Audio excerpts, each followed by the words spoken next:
राजधानी रायपुर में धर्मांतरण को लेकर डिप्टी सीएम ने बड़ा बयान दे दिया है। आगामी सत्र में धर्मांतरण कानून लाएंगे, ऐसा डिप्टी सीएम विजय शर्मा ने कहा है। जबरन धर्मांतरण रोकने के लिए नया कानून लाएंगे।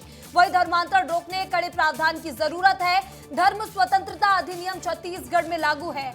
आज की परिस्थिति में अधिनियम पर्याप्त नहीं है। तो इस वक्त की बड़ी खबर आपको बता रहे हैं, जिस तरह से एक और छत्तीसगढ़ में धर्मांतरण के मामले सामने आ रहे हैं। धर्मांतरण का जो मुद्दा है वो गर्म हो रहा है, सरकार एक्शन भी ले रही है। और इसी बीच छत्तीसगढ़ के गृह मंत्री विजय शर्मा का बड़ा बयान भी सामने आ गया है। उन्होंने कहा है कि आगामी सत्र में धर्मांतरण को लेकर छत्तीसगढ़ में कानून लाया जाएगा।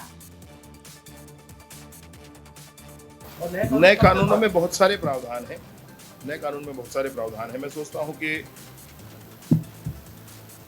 जितनी परिस्थितियां आज हैं जो विवाद के कारण बनते हैं, जिसमें पुलिस के हाथ में कानूनी प्रावधान नहीं होने से पुलिस कार्यवाही नहीं कर पाती है, और जो लोग होते हैं अवैध धर्मांतरण को रोकने वाले, वो इस दिशा में काम कर रहे होते हैं। तो ये जो गैप है, इसी गैप को भरने के लिए अभी नया प्रावधान आ रहा है उस अगले विधानसभा सत्र। और इस खबर पर ज्यादा जानकारी के साथ हमारे सहयोगी रोहित मिश्रा हमारे साथ जुड़ चुके हैं। रोहित, एक और छत्तीसगढ़ में धर्मांतरण को लेकर सियासी बवाल मचा हुआ है, सरकार कार्रवाई भी कर रही है उस पर, लेकिन इसी बीच डिप्टी सीएम का बयान सामने आता है कि आगामी सत्र में धर्मांतरण को लेकर छत्तीसगढ़ में कानून लाया जाएगा। कैसे देखा जाए इसे?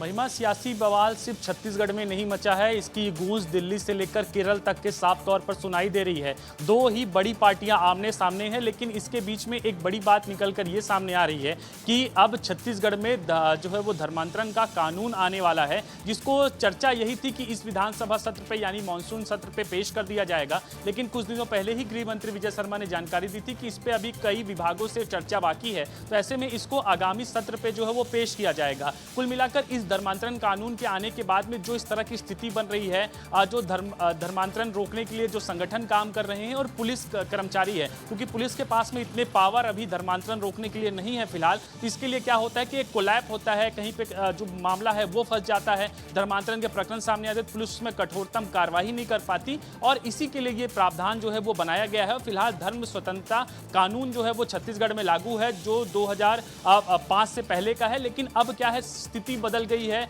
परिस्थिति बदल गई है। धर्मांतरण को लेकर रोज नए नए मामले सामने आ रहे हैं और कई जगहों पर तो बड़े स्तर पर धर्मांतरण करवाया जा रहा है। तो ऐसे में पुलिस के हाथ को और मजबूत किया जाए ताकि पुलिस खुद सक्षम रहे और धर्मांतरण को रोक सके, इसके लिए ये प्रावधान जो है वो किए जा रहे हैं। संभवतः अगले विधानसभा सत्र में जिस प्रकार से गृह मंत्री सरकार कानून लाने की बात कर रही है, अब सरकार सख्त नजर आ रही है धर्मांतरण को लेकर। एक और तो स्वतंत्रता अधिनियम छत्तीसगढ़ में लागू है, लेकिन अगर सरकार कानून लाती है जबरन धर्मांतरण को रोकने के लिए, तो क्या कुछ कड़े प्रावधान हो सकते हैं? रोहित,